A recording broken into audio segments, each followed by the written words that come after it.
நான் கேட்கிறேன், இங்கே சேகர்பாபு என்கிற அமைச்சர் இருக்கிறாரே, இந்த அமைச்சர் ஒரு போன் கால்ல பேசின ஒரு வீடியோ, ஒரு ஆடியோ வெளியே வந்துச்சு.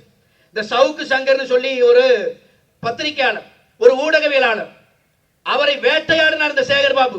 ஏன்? அவர் செய்த தவறு என்ன? இவன் செய்கிற தப்பெல்லாம் வெளியே சொன்னார், அதுதான் பிரச்சனை. இவன் என்னென்ன ஊழல் செய்கிறான் வெளியே சொன்னார், அதுதான் பிரச்சனை. எல்லாம் நடந்துச்சு. அவர் வீட்டுக்குள்ள செப்டிக் டேங்க்ல இருந்து தண்ணியை மோந்துட்டு போய் அவர் குடியிருக்கிற வீட்டுக்குள்ள ஊத்தி அடிச்சான். இவருடைய சிந்தனை எந்த அளவுக்கு இருக்குது பாத்தீங்களா? இவன் தான் நம்ம கிட்ட வந்து சமூக நீதி பேசுறான், இவன் தான் சமத்துவம் பேசுறான். அவர் வீட்டுக்குள்ள அடிச்சு விட்டான், அத்தனை செப்டிக் டேங்க்ல இருந்து தண்ணியை கொண்டு போய் அடிச்சு விட்டான். இந்த சேகர்பாபு அதன் பிறகு ஒரு ஆடியோ வெளியே வந்துச்சு.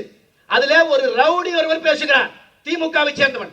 அவன் பேரே சொல்லி பேசுறான், நான் தான் பேசுறேன் சேகர்பாபு, நீ நேர்ல வா. இவன் சொல்றான் நேர்ல வர முடியாது.